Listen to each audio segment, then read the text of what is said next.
hope you're as excited as we are about hearing what Dr. Peluso-Verdend has to say. I will tell you that Caitlin earlier today wrote a really stellar introduction, but we're late starting because there's so many people we're trying to get in the room.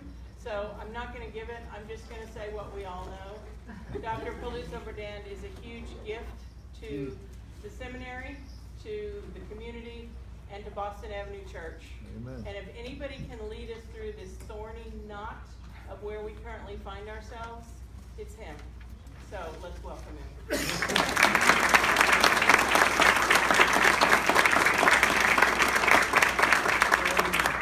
Thank you. This might be more like defining the knot rather than untying it.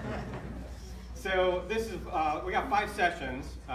You'll note they're not consecutive weeks, right? Because there's the United Methodist General Conference in the midst of that. There's the Barton Clinton Gordy lectures that will be coming off of in the midst of that. And so that's why they got that split. And overall, what we're trying to do is tonight, I want to give you as accurately as I have it down, kind of what has gone on in religion and society in the U.S. since World War II that I think are some of the most significant factors that have brought us to this point. And you may want to define what this point means, which you'll get some sense of from me tonight. And you're going to get a different one probably at 8 o'clock tonight on the television. It's just a different story. It's a different point of view. That's tonight. Next week, and part of what I'm setting up tonight, is the rise of the Christian right, especially since the 1980s, but not really starting then. It goes back quite a ways before that.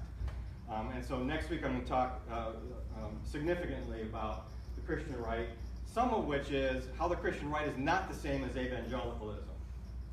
It's an overlap with being evangelical. It's not the same thing, and reporters sometimes, newspapers, don't get that right. And that's a really important distinction for us within the houses of Christianity, I think, to get better. But also what the Christian right is, and what I consider to be some of the most significant dangers that the Christian right has raised for both for Christianity as well as, I think, for democracy in the United States. Third session is going to be one that is one I'm most interested in seeing how it comes together. And that is doing some compare and contrast in the narratives that we as Christians have told about what this country is. Our own self-understanding, but our self-understanding that we've kind of lent to the United States of America. And tonight you're going to get some perspective from me as to why we did that kind of lending. And why, in fact, is that kind of lending is nearly inevitable. But there have been more than one story that Christianity has lent to American self-understanding. And those stories are, in fact, in great conflict today, including the moral sensibilities as to what we think we want to have as a country, that I think are as rooted in different understandings of Christianity as they are rooted into even different understandings of democracy. And then I think it's for the session that comes after General Conference, there's a session on civility. It's appropriate anytime. Kind of what it is and what it isn't. In the circles I run in, there are some people say, well, civility is just another way of trying to keep people who've been oppressed silent. In other words, you throw a punch first, and then when I try to throw a punch back, it's no, let's be civil. That's not what civility is. And so we're going to talk some about what civility is and why I think religious communities have a big role to play in having more civil discourse, real civil discourse, which fundamentally is being able to talk about the difficult stuff in a way that keeps people at the table as long as we can possibly stay. And then the final session is going to be the kind of where do we go from here. The content of that is going to be open somewhat because in conversation with Angie and David as I put together these sessions, it was also clear we don't know exactly what's going to happen at General Conference for us United Methodists this year. So I'm leaving that fifth session open to see where the spirits and maybe the anti-spirits have taken us at that point in time, and what it is that we might need to say, thinking about overall the point we've come to as a country, the point we've come to as a denomination. Well, what does that mean for all of us? So that's where we're headed. Just a personal note, I'm going to have to stand up and sit down some. I had a surgery a couple of weeks ago. My body is not entirely happy with what the surgeon did. Surgeon did a fine job. It's just I got some stuff going on. That means sometimes I have to sit down. I could do squats, but standing and walking are not so good. Go figure. All right. I also want to say this is my best take tonight. This is my best take on where we're at. It's not the only way to write this story, right? And you're going to have some different perspectives. That's fine. I'll try to handle some questions along the way, but I hope that we will have some time at the end for more interchange. But especially if there's a question of, now, what do you mean by I didn't get enough of, that kind of thing, raise your hand and I'll do my best to work that in. So let me then, where are we headed tonight? Here's kind of a summary view of what I want to get to. Religion and politics travel the same neural pathways in society. I'm going to unpack each of these as the evening goes on. But that's a point I want to make, which also makes the conversation about why we need to talk about politics, not electoral politics, not which candidate to vote for, but why we need, as people of faith, to be able to talk about politics too. After World War II, the culture's centripetal energies gave way to the centrifugal. Centripetal are those energies that pull us in towards unity, and centrifugal is what spins us out. This is a significant story of spinning out, especially since the 1960s. Race, gender, and sexuality challenge the fundamental moral claims and the fundamental stories of both American democracy and of Christianity in the U.S. This becomes, these all were around since time immemorial in a way, however, have become significant for the way we define ourselves, both as Christians and as Americans, from the middle 1950s on. And a story I'll start this week that I'll finish next week. The main line, that is mainline Protestantism, what we used to think of as Methodists and Congregationalists and some forms of Lutheran and Presbyterian and community churches. I'm sure I'm missing some big ones, Disciples of Christ and the like in there. Those were all considered mainline Protestantism, sometimes known as ecumenical Protestantism, because we tried to play in the sandbox with others without thinking that everybody had to be converted in order to play in the sandbox together. How that was transformed from a mostly modernist, Yankee Protestant version of Christianity, and I'll get into what all these mean later, mostly next week, to an Enlightenment-resistant, Deep South Protestant Christianity. This is one of the most significant changes for what the main line means, and therefore, who's paying attention to what the Christian claims are in U.S. society.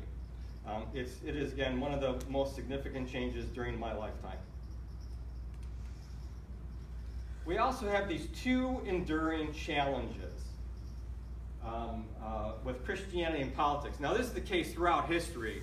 This is particularly the case here in the United States, where on the one hand, we talk about the separation of church and state, which isn't exactly what the Constitution says, by the way, but we like Thomas Jefferson's wall of separation, which was simply stated in a letter to a group of Baptists in Danbury, Connecticut in 1802. It's nowhere in the Constitution. But we went to practice separation, no established church in the country. And we've also then tried to pull apart at times religion and politics. And I'm going to say that's more difficult to do. the two difficulties are, the two enduring problems are this prayer we pray every Sunday in the Lord's Prayer. You know, thy kingdom come, thy will be done on earth as it is in heaven. I always put empire in there because basileia, the word for, gets translated in the King James as kingdom, because there were kings at that time. First century it wasn't kings, it was the emperor. And basileia means empire. And so the actual, what persons in the first century would have heard is that in praying to God, your empire come on earth as it is in heaven. Well, what's the perpetual problem with that? There's already an empire here. With somebody in charge of it, that kind of likes it the way it is. And that prayer request, that your empire come on earth as it is in heaven, is fundamentally a disruptive prayer. It's to say there's a better way to be than the way we are. And then of course gets translated as far as interpreted differently in each time. But now, how do you take that? That's one of the problems. How do we take that? Is this going to come as in God's going to usher it in? Is it going to come when Jesus returns? Is it going to come when we are the hands and feet of God and we work to bring it in? Is it going to come if we do all the preparatory work for getting everything set and then 1,000-year reign of Christ starts? Or does Christ break in to history and reign for 1,000 years that way? Do human beings have anything to do with bringing the kingdom of God about? That's a fundamental challenge throughout Christian history. And different Christian groups coming to this country have interpreted this very differently, including in the present day. So that's one challenge to an enduring problem with how you relate Christianity and politics. And the second is, and what I'm about ready to talk about then is, religion and politics travel the same neural pathways in society. Now let me show you what I mean by that. When we talk about religion as a thing, scholars may say, William James said, religion is what one does in one's private time, basically, in one's solitude. Some scholars would say religion is a set of beliefs and symbols kind of orienting people towards what's ultimately real. That's kind of, definitions there. So you're trying to get everything in one piece. What most sociologists would say is that, though, what religion does, what the functions of religion are these functions of meaning, belonging, empowerment, and kind of invoking a moral sense. By meaning, they would say, what's your understanding of what life is about? Very importantly, what's the story?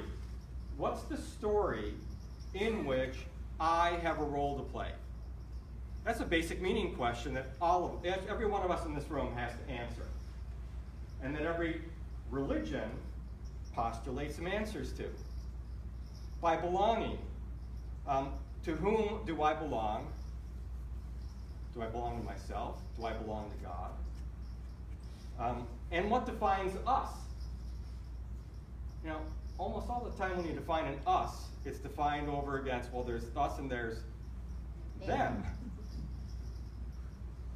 So religion helps create that sense of belonging, but it also then creates boundaries from this group to that group. All religions claim in some way to empower and liberate or create moments of transcendence when we can become fully what we are. Empowerment is to gain freedom and agency from whatever holds me back, from whatever holds us back from being all that I and we are supposed to be. Right? I mean, we certainly, staff, don't we want this out of worship? Don't we want this out of religious education? Don't we want to become more fully who we are supposed to be? And that moral sense. What is right action? What should I do? What time is it? What action is required at this point in time? And very importantly, in terms of moral sense, how do you define the gap between what is and what ought to be? Well, again, go back to that story. The story will normally talk about this is the way things ought to be, your kingdom come. Well, what does it mean, your kingdom? Here's how things are, and what ought we to do and be in order to get there? How do we rely on our faith to empower us to overcome whatever the barriers are that keep us back from being all that we should be? That's religion. Now step over into politics. Politics gives a sense of purpose, tells a story of who we are as a people, what we're about, what our core values are and the like. Politics is transmits quite a bit of belonging to it. You know, how much of debate in our country right now is about defining who belongs and what defines us? There's a great deal of that sort going on. Politics also will talk about empowerment and liberation. What is it that we have to overcome in order to be all that we can possibly be? Or who do we need to exclude or include in order to be all that we are meant to be? What's holding us back? Which then gets into also that moral sense. Define the gap between is and ought. There isn't any politician worth their salt who isn't trying to define that gap. Because it's in that gap that all of us are supposed to be working. There's a great intersection and overlap between these two. It's only in the modern world that we have pulled apart politics and religion into two different things. It's still an experiment. I think it's a good experiment. I like this experiment. But it is an experiment. This is not the way most of the world has done it. Religion and politics were not two different things. The king was the high priest. The emperor, could be divine. It was the hierarchy, which itself means kind of rule of priests. It was the hierarchy of God and rulers and sub-rulers, and then those who served the gods. That was all in one bound thing together. This is an interplay all the time. The meanings derived from one place are oftentimes we try to apply them to another. And they can be all very powerful. I like to tell the story that the family that currently owns the Chicago Cubs has a daughter who's lesbian. She took a long time coming out to her parents. And when she finally came out, she looked at them, their parents are quite conservative, both religiously and politically. And she was really concerned about how they would accept her. And she came out to them, and they actually looked relieved. And she said, I thought you'd be upset. And they said, oh, well, and this is a serious story. Oh, well, it says, I thought you were going to tell us you became a Democrat.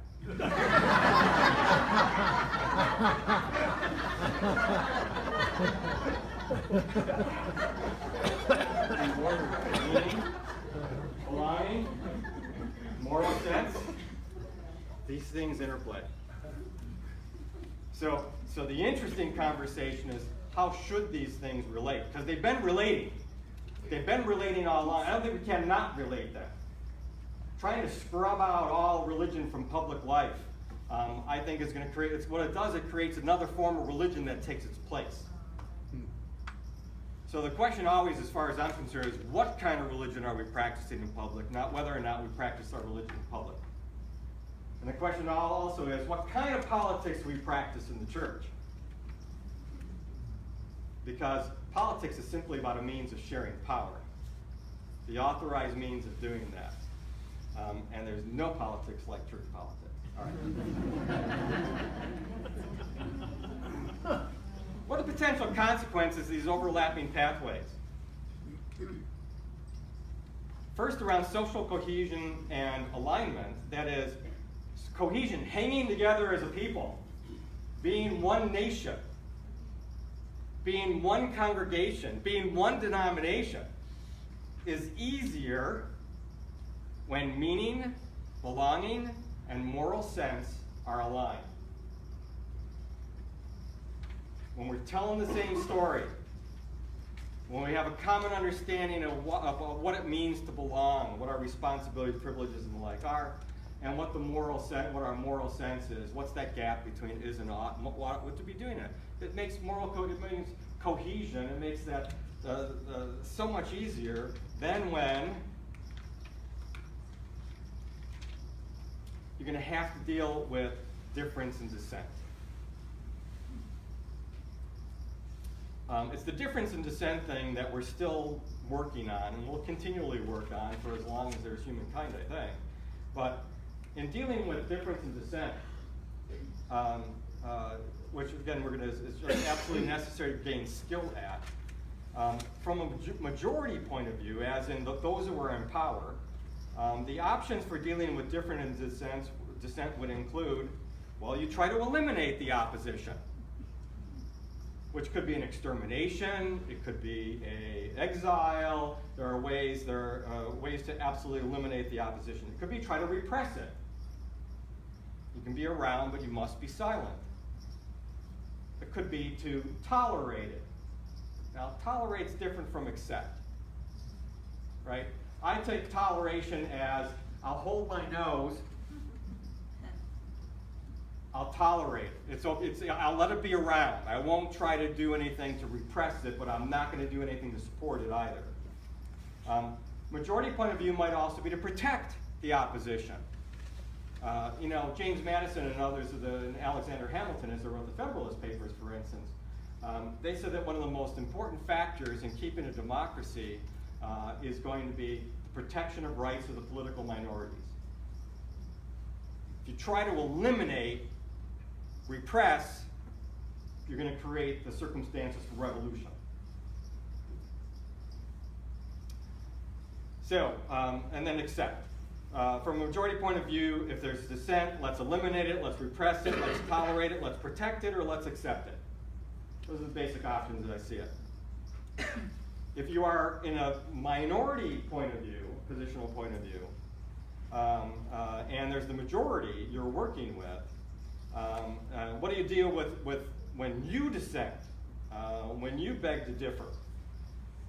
Well, you can do that passively, as in withdraw, either just to become silent or actually to seek a different place to live and be, which some of the forebears of those who came to the United States, that's what the colonies, that's what they did. Or it could be more active in terms of resistance, that being some sort of disobedience, civil disobedience, or revolutionary disobedience. I suppose you could say another is just point of view would just be to submit and try to live as best you can under the radar. But these are the ways of dealing with difference. You're in the majority, you can eliminate, repress, tolerate, protect, accept. From a minority point of view, you're gonna either accept your being a minority, or try to resist in some way, passively or actively. And that's going to happen whether you're talking about a religious setting or a political setting. All right, let's get on to some of the, that's kind of setup.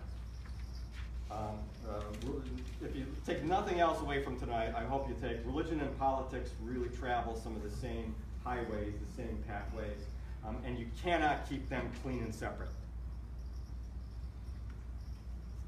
I'm going to start some overview now from World War II on. This is going to move fast because I'm going to be very selective, and obviously there's a lot that's gone on since 1945. However, talk about post-World War II centripetal energies, those circumstances, those events, those perceptions and perspectives that helped bind especially in the United States, Americans together. Not all Americans now, because y'all will be talking about that in a minute too. First, and this was a big one, fear of World War III. Remember, we helped bring the war to a speedier end, or at least that's the way I understand it. Especially from my dad, who was preparing to, as part of the force, to invade Japan, and was very grateful that he didn't have to go. With our nuclear bombs used on Japan as some sort of not only ending the war, but also starts to set up a very different era, that being the nuclear era. And the possibility of, as we talked about a lot in the 1980s, of bombing each other into oblivion until the rubble bounces. And eventually setting up what was called mutually assured destruction. Remember that? MAD, M-A-D, as an actual deterrence strategy. If we could match their missile for missile or their bomb for bomb and the like. We were afraid of World War III. The world divides up into the East and West blocks. And on the West, there was quite a bit of positive alignment coming out of the war. There were also a number of global alignments, with the United States as the victor in war and the top of the feeding chain, which meant that we didn't get to call all the shots, we got to call a lot of shots in the post-World War II era. One of those was instances of global alignments is of the United Nations coming together. Could you imagine trying to put together the United Nations today? No, I mean, I just don't. It was a different era, it was a different time, and the League of Nations had been a complete failure. The war to end all wars didn't end the war to end all wars, and the like. And the UN, it was really important to understand. The UN, the basic Universal Declaration of Human Rights. There were religious leaders from around the world who were also involved in the ecumenical movement, which I'll talk about in a second, who were foundational in putting together that UN Declaration of Universal Rights. There's a religious basis. In fact, as I would say, there's a Christian religious basis, the UN Declaration of Religious Rights.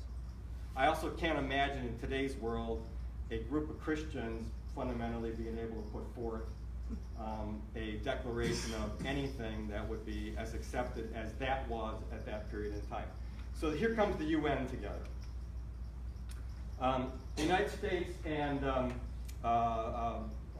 one back on that. The United States and Great Britain were able to call a lot of shots as far as the reorganization of some of the territories in the world, not always happily, but certainly Israel, India, Pakistan, and some of the Arab nations all began to take their pre-post-colonial form during that time because of the decisions the United States and Great Britain made. And the Iron Curtain came down, which again was a way of saying us and them. And boy, did that create two different stories, right? Right? Godless communism, God-fearing West. The ecumenical movement. This had been, since 1910, the modern ecumenical movement had been formally underway. But it wasn't until it was 1948 when the World Council of Churches was pulled together. Also one of those bodies that one cannot imagine trying to pull together today. And be so audacious as to call it a World Council of anything, let alone World Council of Churches. And they were, I did my dissertation in this part of it. The leaders in that were absolutely clear. As the United Nations is forming, the governments of the world need a spiritual foundation. This is why they were still talking in 1948. Need a spiritual foundation unless religious people do at least as much as secular people in trying to put the world back together. We are in danger of World War III. And again, this fear of World War III was very much in the minds of those put together World Council. Also then followed the National Council of Churches here in the United States, in 1950, which brought together a number of different organizations. There have been a federal council of churches started in about 1907, 1908, but the National Council was much broader. Most of you will know it, if you know it by nothing else, you know it by these two things. Number one is, most of us have Bibles in our homes that were copyrighted by the National Council of Churches because it came through the Revised Standard Version came through them. And secondly, if you read Reader's Digest in the 70s and 80s, you knew it was a communist organization. They weren't the first to claim that, by the way. I mean, as one of the cracks in all of this that I'll talk about more next week, the National Association of Evangelicals that were not a part of the National Council of Churches, they actually campaigned during the same period of time to amend the Constitution to include a reference to the God of Jesus of Nazareth, and they decried both the World Council and the National Council as anti-Christian, pro-communist organizations. So, a crack I'm going to talk about a little bit. 1962, the Consultation on Church Union, COCU. All the clergy in the room will certainly remember this one. This was a different time. A small group of elite religious leaders in the mainline Protestant denominations got together and said, we got to have one United Church of Christ for the entire country. That only the Baptists and a few other fundamentalists wouldn't be a part of because they don't want to fellowship with us. And they had a grand plan they put forward by 1969, but it still exists somewhere in a plan stage. It's one of those where they came together at the end of the centripetal energies, and they never had enough energy to pull the thing together. And then one of the huge other things that happened in the 50s, 60s, especially 62, 65, was Vatican II. Vatican II is when Pope John the 23rd in the late 1950s said the church has gotten a little stuffy. We need to open the windows around here and let a bit of the modern world in. And he convened this extraordinary council from 3 sessions, 1962 to 65. Anybody in the room raised Catholic? Yeah, some of you know the changes that happened during that time. But Mass being said in English, saying prayers with Protestants. This was a huge deal. Protestant and Catholic New Testament scholars getting together and studying text together. These things hadn't been done before. It was a big part of those centripetal energies. The world seems to be coming together, at least half the world seems to be. But then there was also the long-term effects of Jim Crow and the 1924 Reed-Johnson Immigration Act. Post-World War II America was very much, in terms of power structures, white America. And I gotta tell you, the more I dig into this story, the more I have to emphasize this point.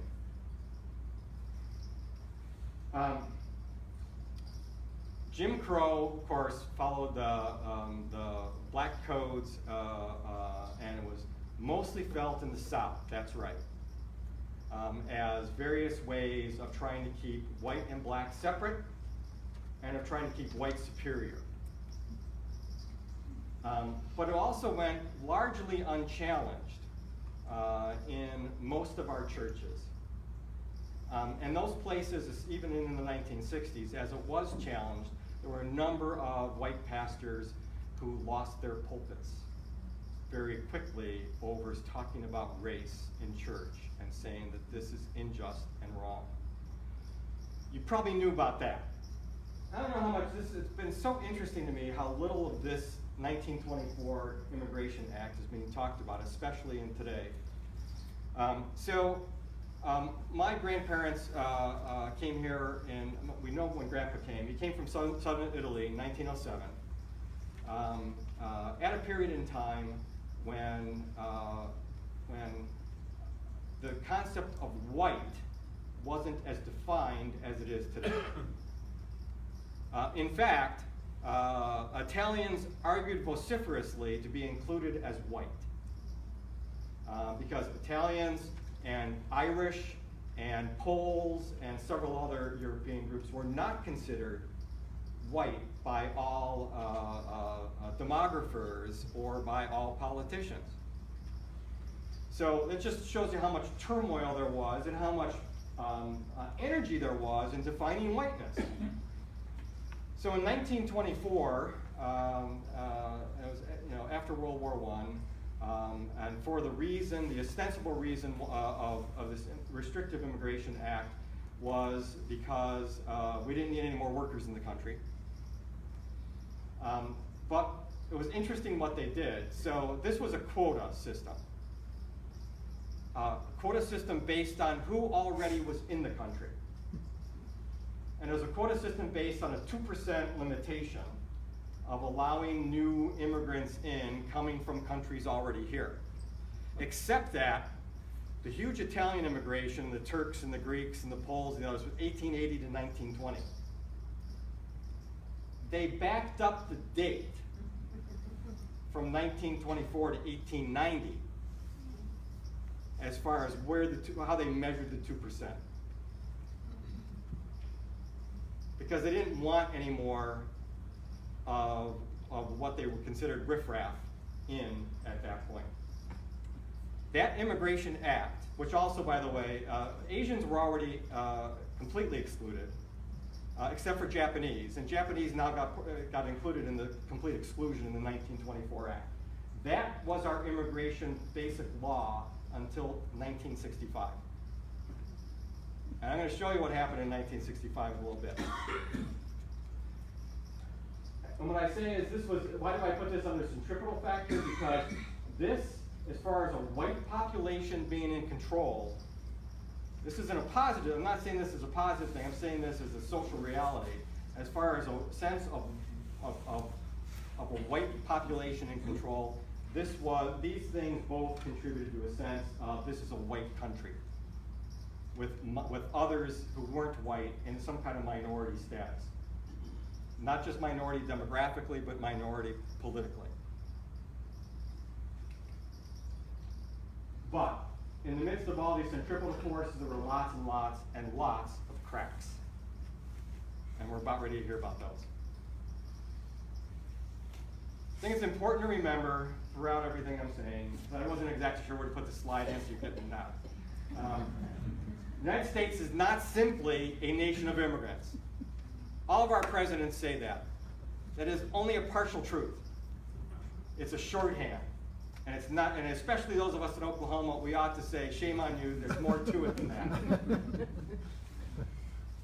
The U.S. is an experiment in forming a nation comprised of descendants of colonist settlers who actually moved the indigenous peoples off the land, and of immigrants, of indigenous peoples whose numbers dipped from, remember, at one point indigenous peoples were 100% of the population of these lands, to less than 1% today. Descendants of enslaved persons who served some of those colonists, some of those immigrants, and some of those indigenous peoples. Recent immigrants and refugees, asylum seekers, and well done in ethnicity, with more religious diversity than any other space on earth.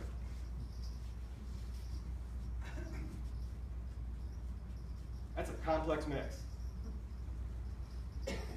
I challenge you to find one story that fits all of the experiences of each of those groups when it comes to what does it mean to be an American. Or even what it means to be Christian, because up until recently, when there are more mixed race congregations than there have been, the U.S. Protestant church response has been to form congregations that align with and even reify, which kind of means solidify the reality of the social boundaries between racial ethnic groups. It was said, it was in Life magazine, said in the 1950s, repeated by many, many persons over time, that 11 o'clock Sunday morning is the most segregated hour of American society. Right? So what we've mostly done is reified our divisions and our differences. All right. So here's two contrasts of where things stood in 1955. The one is this book by Will Herberg, Protestant Catholic Jew, where he said, you know, there's that image of the United States of a melting pot. Well, you know, the melting pot comes from a Broadway play in the early part of the 20th century, is where that metaphor comes from. It's never very accurate as far as melting. And anybody who's ever lived alongside of any kind of immigrant community, even for me, growing up in the Chicago area, we're in Berwyn and Cicero, Illinois, we're the highest concentration of Czechs outside of Prague, and the like, and where people could listen to a Czech radio station, do their business at banking at a Czech-speaking banker, and they sent their kids to Czech school on Saturday morning, when my Italian American dad would sit outside to listen to them speaking Czech because all of his friends were Czech and he didn't have, you know, it was Czech. They were here for decades already, but they were speaking mostly within their own language community. This is not a new thing, or not an exclusive thing to anything we're talking about today. What Herberg said is there are actually three melting pots in the United States. One's Protestant, one's Catholic, one's Jewish. These are the three different ways of being American. Even at that point, they were showing that, you know, an Italian and a German might marry each other, but Protestants and Catholics were not. Jews at that point were not out marrying the way that, especially Reformed Jews have since then. So he says these are the three big melting pots. Each one is kind of a distinct way of being American, but they're all united, he said, by having a kind of faith in the American way of life. And the American way of life, he saw it as it's pro-democracy, it's pro-free enterprise, it is egalitarian, it's individualist, it's idealistic, and it has a strong moral sense. He said this is a very unified. These three are what kind of hold this are the holding the three melting pots in which most Americans fall. Now, one of the biggest problems with this book, besides what it didn't anticipate from 10 years later, is that it completely ignored the African American experience and the civil rights movement that was coming up even in that time. So I want to contrast that kind of rosy picture of the unity of American life, and I was born in 1955, so I mean this was which was the year that book was published. But I want to contrast that with Langston Hughes, with a little section of Langston Hughes' poem. It was from 1935, but it was certainly applicable in 1955. And I love the title.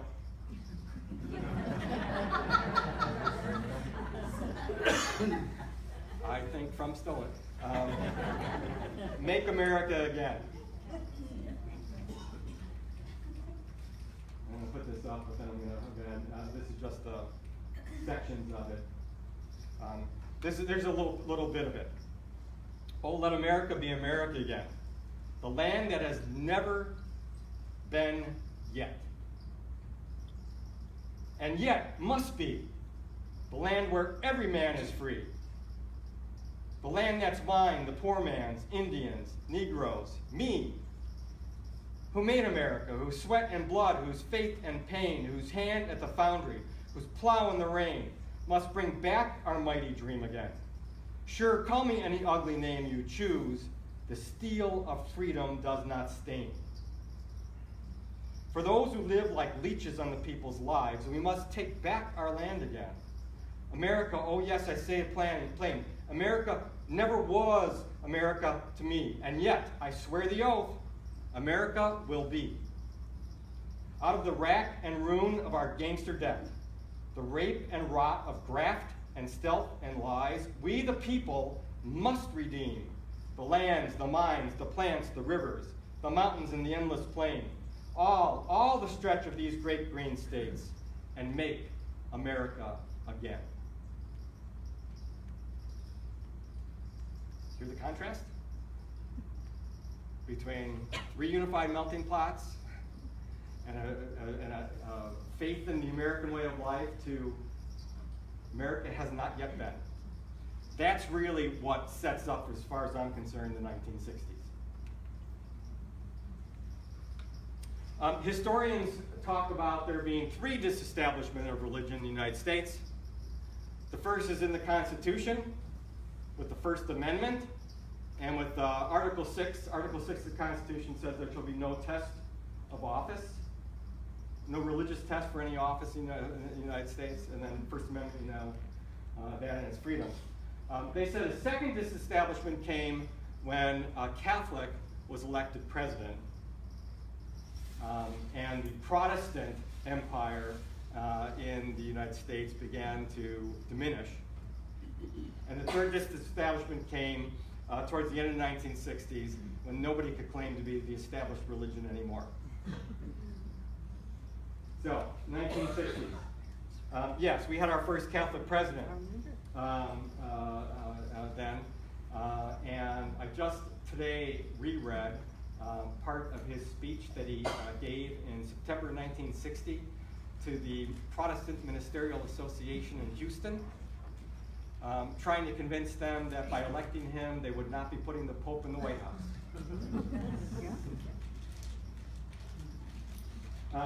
1964 was a huge year. It was the 1964, it was the Civil Rights Act as signed. The White Southern Church and then the Southern Strategy Reaction, this you may know, Bill Moyer said that, who was Lyndon Johnson's press secretary, claims that when Johnson signed the Civil Rights Act, he said to Moyers, says, "We've just lost the South for a generation." So if you don't know the history, in 1964, when Barry Goldwater was running for president on the Republican ticket, and the Republican Party decided to not speak anything about civil rights. And the flip between who was in the Republican Party and what the Republican Party stood for began to change at that point in time. As they said, now the southern base of the Democratic Party is vulnerable to our capture. And Lee Atwater, who was a strategist in the Republican Party and associated with several different presidential administrations, started talking about, so, all right, we can't say avowedly racist things anymore, overtly racist things anymore, but we can start coding some of what we say. So we can talk about welfare, or eventually create the image of the welfare queen. We can talk law and order, and a variety of other ways of coding racial bias and racial language. And this was the flip side of the Civil Rights Act, was then the reaction against the Civil Rights Act. Not just in the South, because again, it affected what the Republican Party eventually became, but definitely starting at that point in time. So also, in 1965, that immigration law, I talked about a minute ago about the 1924 immigration law, 1965 is when that changes. 1965, they changed the quota system and changed it to very much the basis of the system we still have in place today, which is rather than preferencing those who were already in the country, all that preferencing was removed in terms of percentages of who was here. And the emphasis was put on family unification, on the skills needed in our workforce, and on asylum seekers and refugees.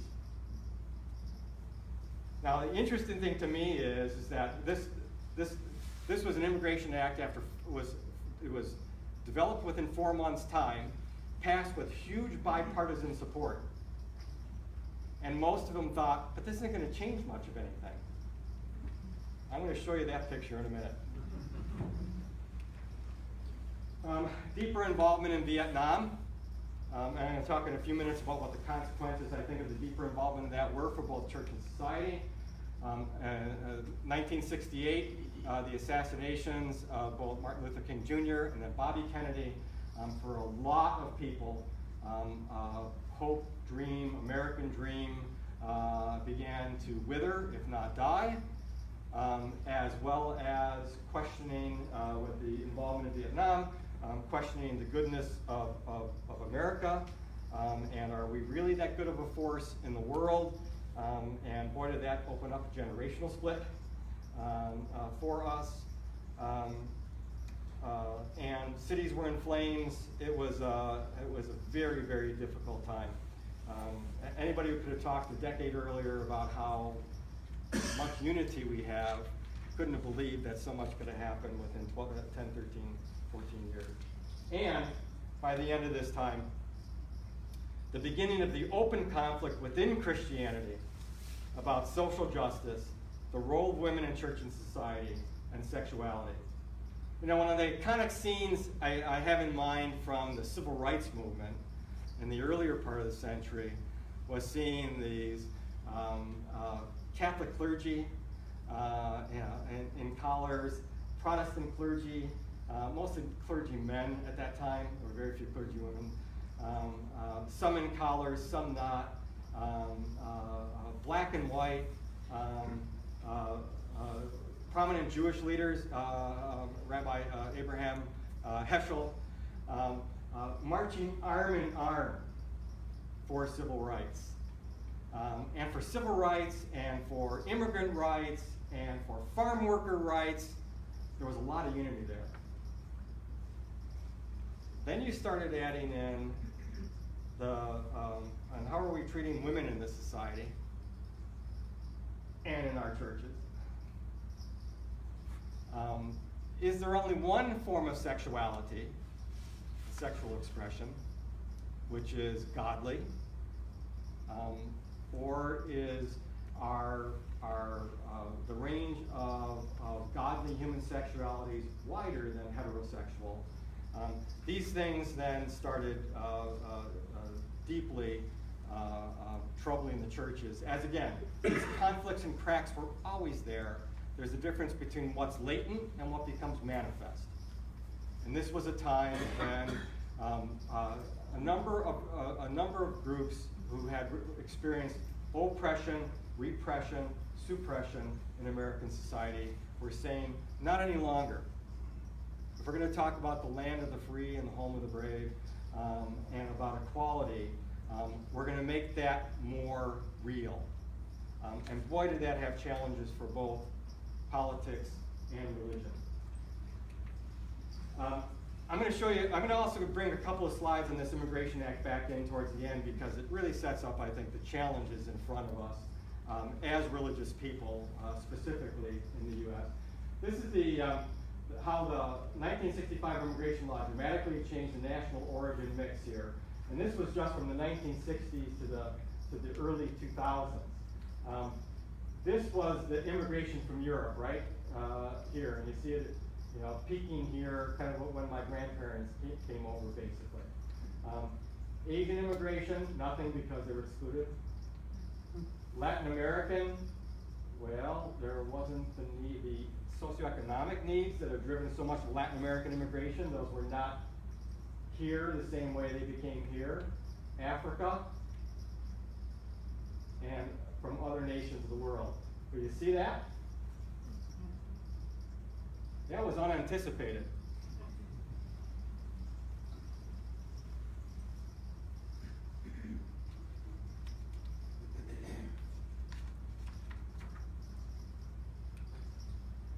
By the end of the 1960s, what we see is diverging Christian assessments of what the United States is, about where our position is. And we see that hardening conservative versus liberal points of view, each with our own very self-righteous theological backing. We had the right way of thinking about this. Historians would say this is just new examples of the Protestants' two-party system that developed basically in the period leading up to the Civil War.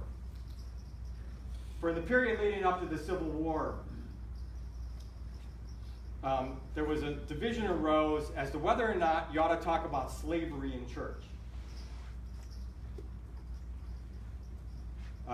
For a lot of those who were defending slavery, they said this is an economic matter. And church, what Christianity is basically is about, salvation between me and Jesus. It's just about your soul. And all this social stuff, as long as you're honest in your business dealings and you are kind in the way you're supposed to be for the various statuses for people in society,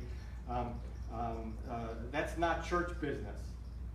So on the one side was, this might be familiar to some of you, no politics from the pulpit. On the other side was, no, slavery is a moral issue.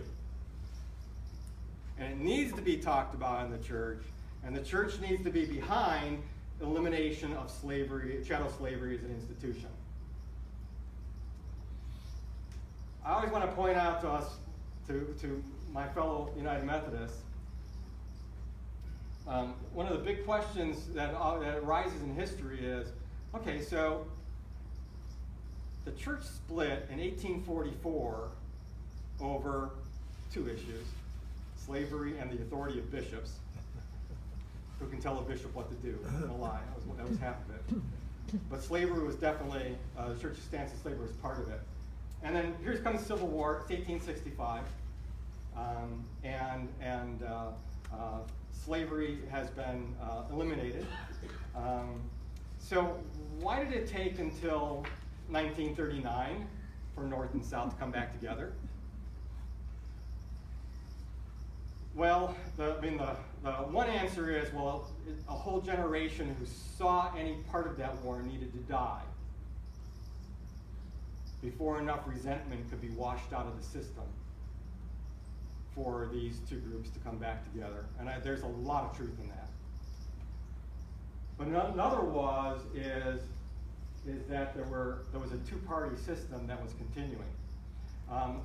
After the war in 1865, the remnant of Southern bishops got back together in Palmyra, Missouri, and put together a document called the Palmyra Manifesto on why the Southern Church and the Northern Church must remain separate for the time being. And there were a lot of reasons for it they gave, but one of the reasons was, and this is a quote, because the North engaged in the political prostitution of the pulpit. That's two parties, folks. Do you talk about this stuff? What politically do you talk about in church? And how much church is this part? How much church is that part? Sincerely held religious belief. This is not a new invention today. It was being said very much during the 60s and 70s in favor of, used by those who were trying to say that civil rights and equality before the law, regardless of race, that they didn't have to abide by that. So that religious belief and civil rights in this country start to pull apart. Some of us, well, I'll leave it at that. The Vietnam War and American exceptionalism. That is, does this nation have a capacity to do only good in the world? Especially versus godless communism. Or have we now shown that this nation has the capacity to do evil in the world just like other nations have done? And issue then a prophetic critique of the military-industrial complex.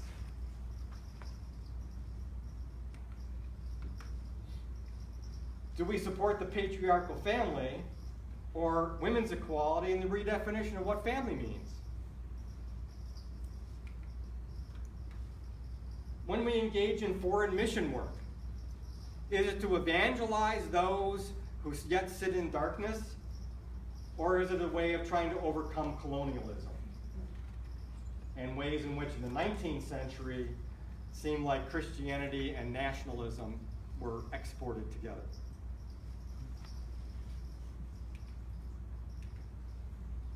Religion in public schools should the Protestant religious control of public schools continue, which is what it had been, folks.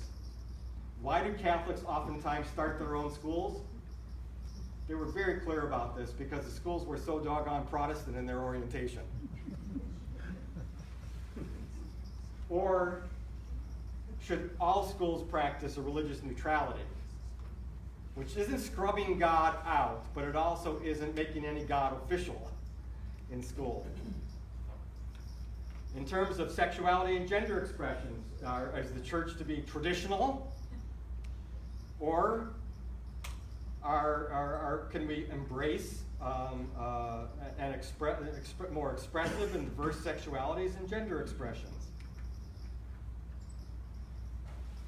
Is the church to be pro-capitalism and pro-business? Or ought the church to again issue a prophetic critique of the destructive consequences of capitalism and business practices? Is it the Christian responsibility to exercise dominion in a way that means the natural resources of the earth are yours to exploit? Or are we to conserve environmental resources? Reminder to me was that Rachel Carson's book, Silent Spring, which kind of started the whole movement, was 1962.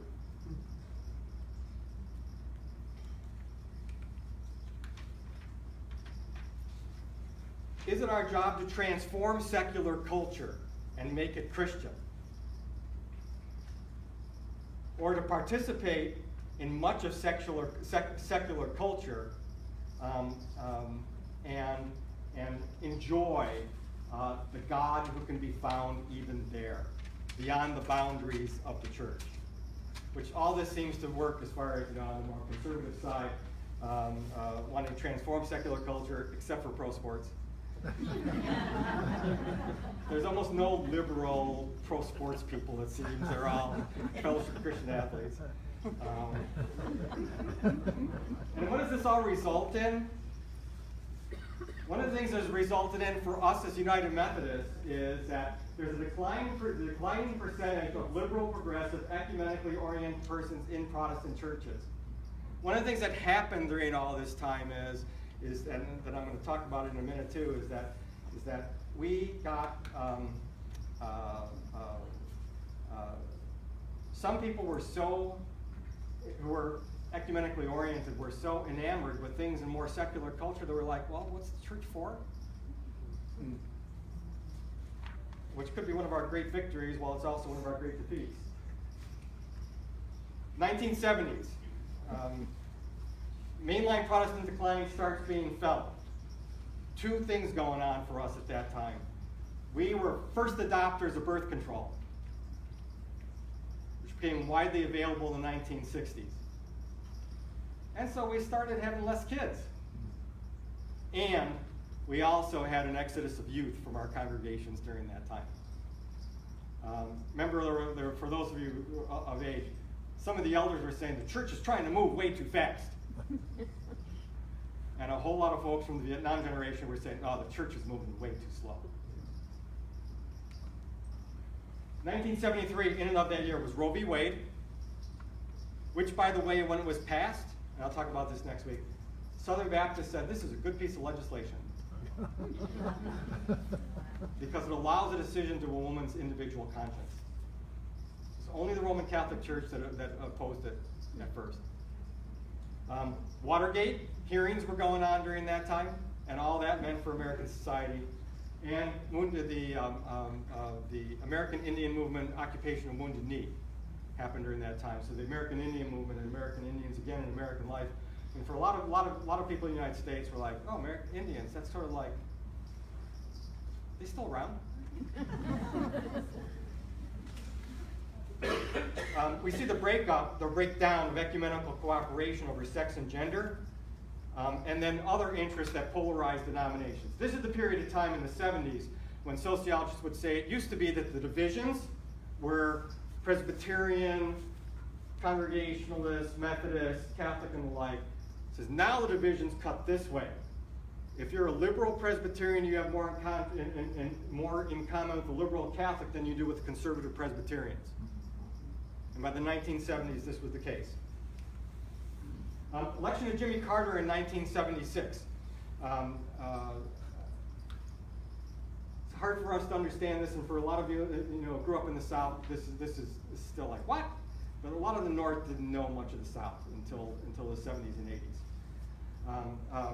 My professor at the University of Chicago, Martin Marty, who was commented for decades on American and religion public life, had his phone ringing off the hook when Jimmy Carter during the campaign said he was a born-again Christian, with these reporters asking him, what is a born-again Christian? They didn't know what it meant.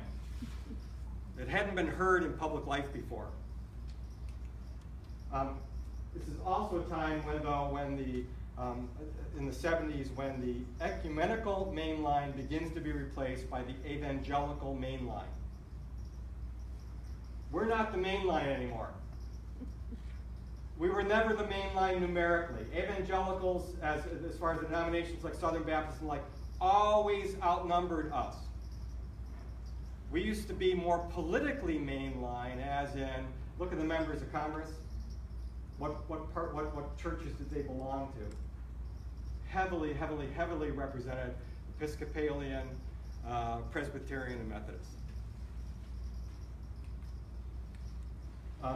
White evangelicals were deeply disappointed with Jimmy Carter. They thought by the end of the decade, they thought he might have overturned Roe v. Wade. They didn't like that he read Reinhold Niebuhr, who said, power has issues with it, and the like, or that America is not always right in everything. But evangelicals at first said, he's a Southern Baptist, he's one of ours. And after the first 2 years of presidency, he said, he's not one of ours at all. We need one of ours in office. Oh yes, and the other thing in this will be a big part of what I talk about next week. In 1970, the IRS ruled that the university, and Bob Jones University was one of the first ones they went after, that would not admit any black person. That the IRS said, that's not charitable. We're revoking your 501c3 status as a charitable organization. That court case went all the way through the 70s, and the aftermath in the 60s and 70s, especially in the 60s, in places like Mississippi, where the white public schools, as they desegregated, within a year or two went from 100% white population to 0% white population in the public schools, and so-called, at least in the North they were called segregation academies, that became private schools for whites, and then the public schools are almost all black. The IRS also ruled against some of those segregation academies having a 501c3 status. This sent a certain segment of evangelical conservatives in the South absolutely up the tree, and said this is federal government overreach. And this is our deeply held religious belief that the races ought not to mix. And said we need to have more power in federal life because now we've been invaded. And I am not exaggerating any of my rhetoric now. So what we have then by the end is in 1979 the moral majority gets together. Ostensibly to oppose Roe v. Wade, and I'll again talk about that transformation next week. But the issues that first got the dander up for the folks who started the moral majority was the desegregation of public schools.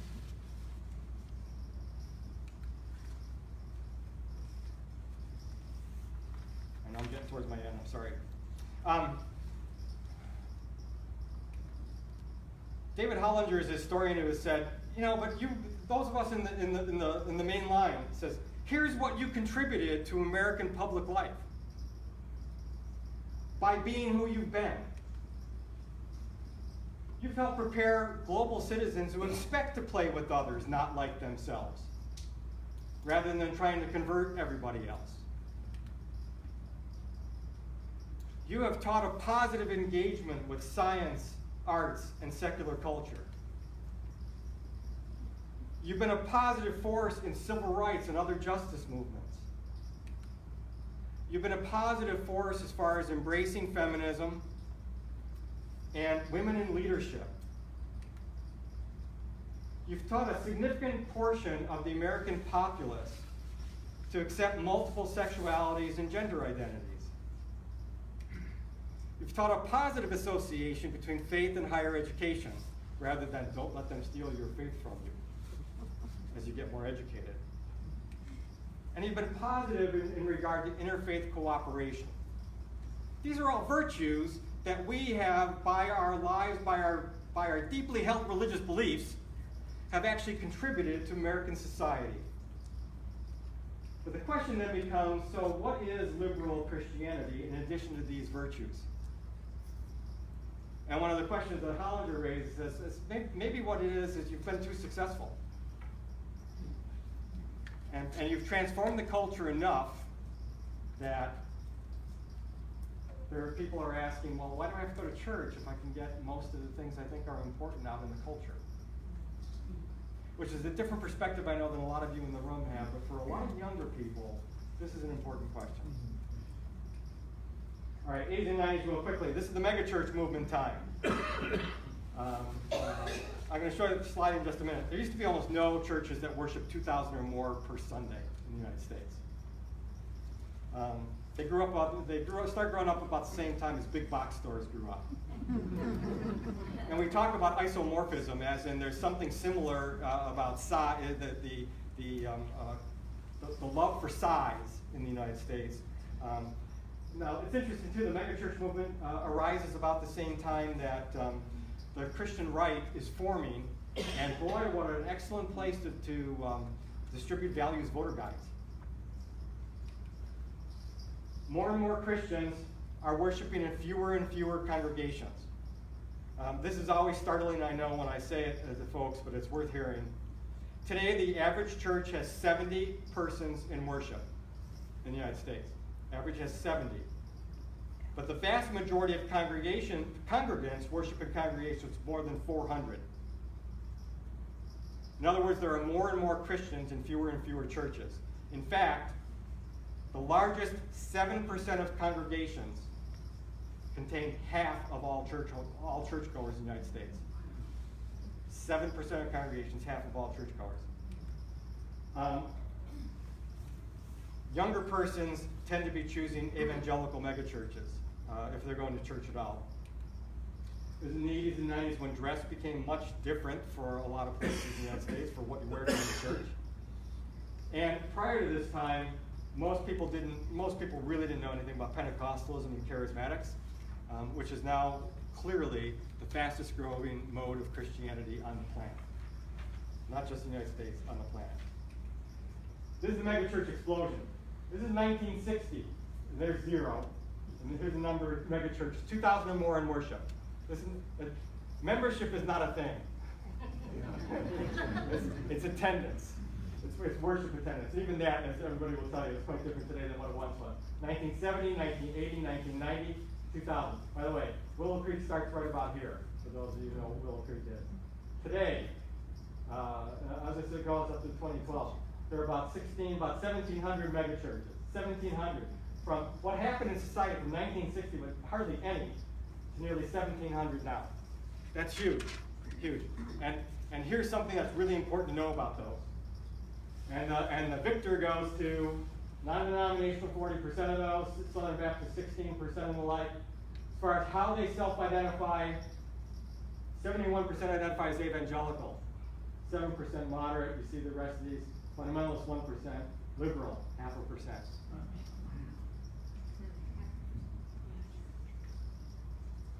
Main line, folks. Main line, we're not the main line. 2000 today, boy, I gotta run on this one. All right. The rise of the nuns and the duns. People who have said, I don't have any religious faith, or those who said, yeah, I did church. I'm not there anymore. After 9/11 and then nearly continuous wars in Muslim countries, there's been huge consequences for American Muslims during this period. And also because of 9/11 and also Christian responses to 9/11, very highly negative association between religion and violence. For a lot of folks, when you ask them, why don't I want to go to church, or why do I want to be associated with Christianity anymore, they say, it's such a violent religion. 2012, U.S. population dropped below 50% Protestant for the first time in history, and it's dropping like a rock right now. Mainline church closings, we're closing a lot these days. And the aging of the mainline, we're about 20 years older on average than evangelical congregations are. I'm about an average age mainliner, and that's not a good thing.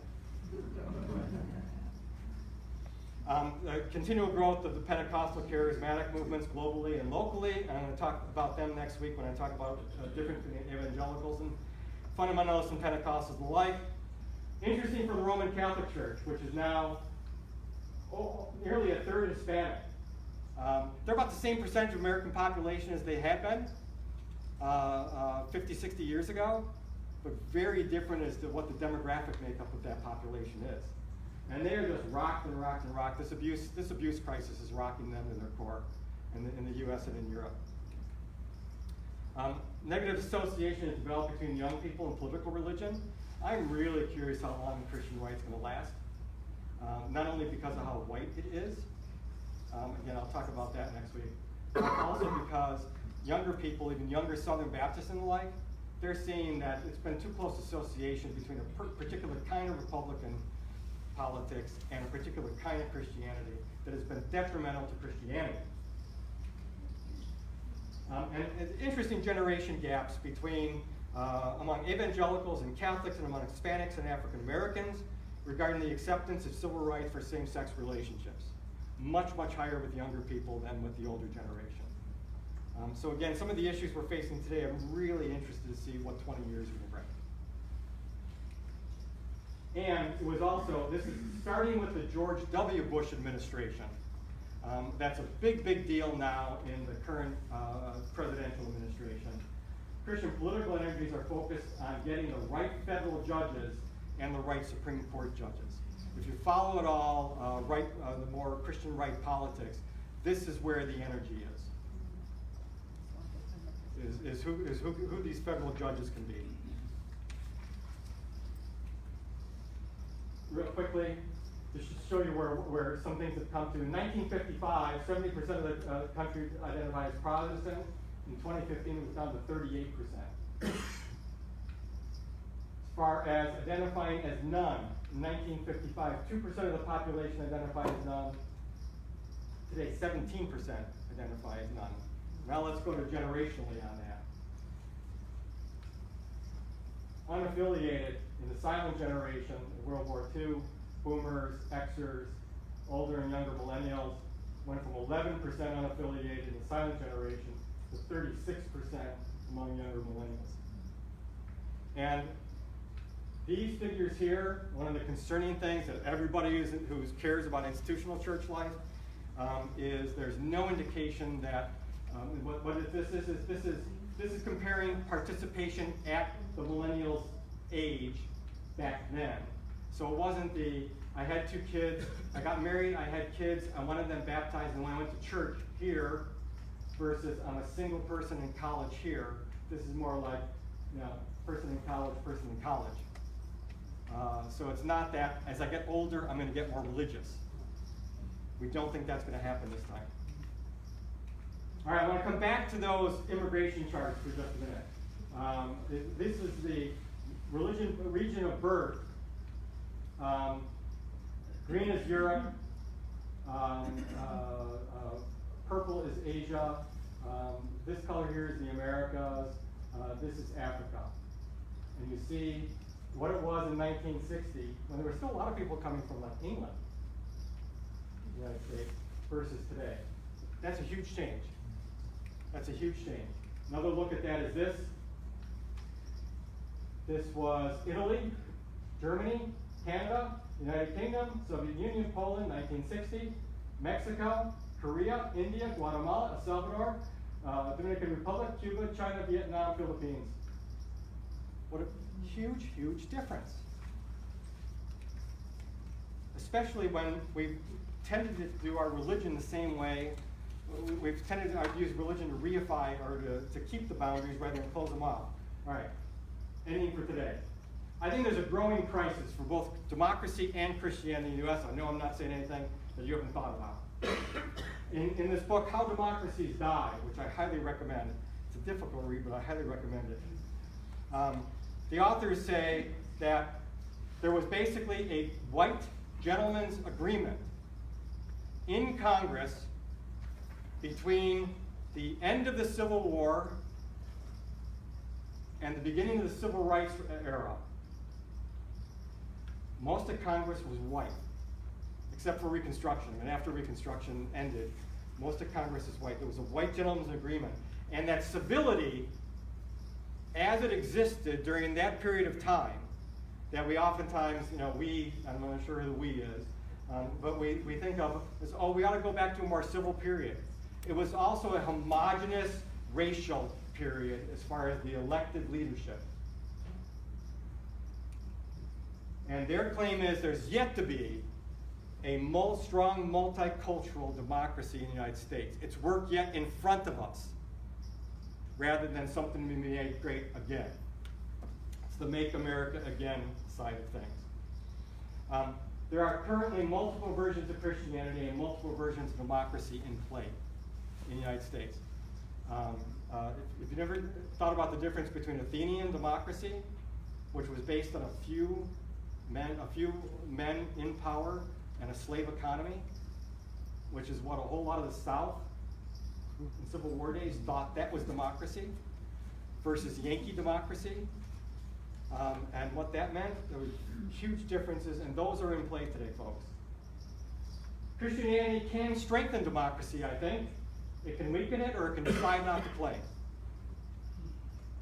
And I think that's going to be one of the big questions in front of us, and next week I'm going to talk some about how I think we've contributed to weakening it right now. Conflict in the culture is framed as between religious freedom and civil rights. This is a very dangerous time for us because we are saying our deeply held values are in huge conflict. When you look at the way that whether it's about Affordable Care Act and exclusions around birth control is being argued, or about who one makes a cake for, the religious side has been, this is a religious freedom issue, whereas the push against it has been, no, this is a civil rights issue. Remember, we've been talking since the 60s, we've seen a pulling apart of religious freedom and civil rights. Political affiliation seems to have the kind of partisan charge that Christian denominational differences once did. One of the interesting things going on is on both the right and the left is the exclusion of religion on both sides of that. Because the identification is political or Republican. Democrat or Republican. It goes back to the Cubs, the daughter of the Cubs owners, and the like. And do you want your kid dating a Democrat? Do you want your kid dating a Republican? This is a big deal in a lot of families. Conflict of the church is framed as competing interpretations of God's will, the authority of Scripture, the weight of Christian history, scientific knowledge, and the age-old question of whether we're to have more freedom in U.S. society than we're to have in the church. I'm going to repeat that one more time. Conflict of the church is being framed, and this is the way we're going in the General Conference, is being framed as competing interpretations of God's will, the authority of Scripture, the weight of Christian history, scientific knowledge, as in can scientific knowledge maybe challenge the way we think about Scripture, and the age-old question, which goes back to the very first division in the Methodist Church between those who said, you know, there's more freedom in this country than there is under Bishop Asbury. Is there to be more freedom in U.S. society than in the church?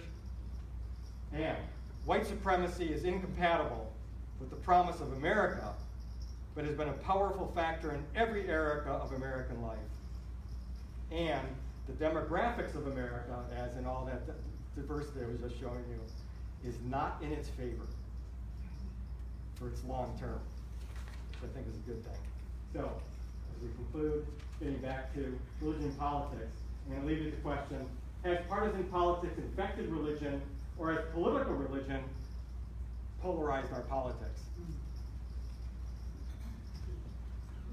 And next week, I'm going to show where I think a political religion has in fact polarized our politics. I'm going to talk about the Christian right.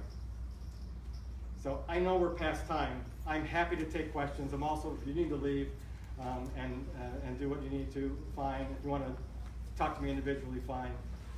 The other weeks won't go as long as this. I was trying to really get an overview. Here's a picture. Here's a story. Tell me whether or not it lines at all with your story. Thanks very much for your attention this evening.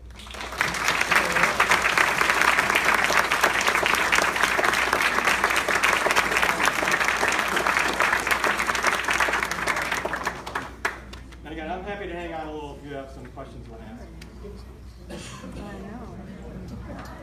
Well, if the elevator's broken, maybe we will. We'll still be here. That Phil Graham, I invited him to this. He said no, he missed out. You have to give another chance. Hello. I know which one. I'll still be here the same place. That's right. My hair should be nice and greasy. I don't think it's going to take a whole week to fix it. If it's broken. I think they fixed it. Let's see. Can we sit in this chair? Yeah. Okay.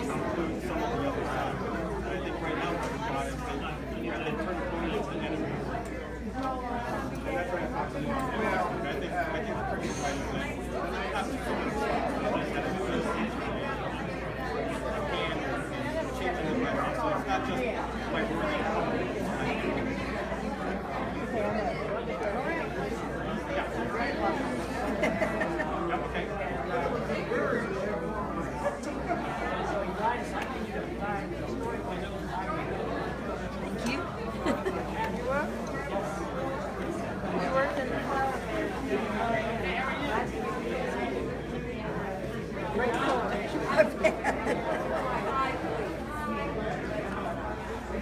my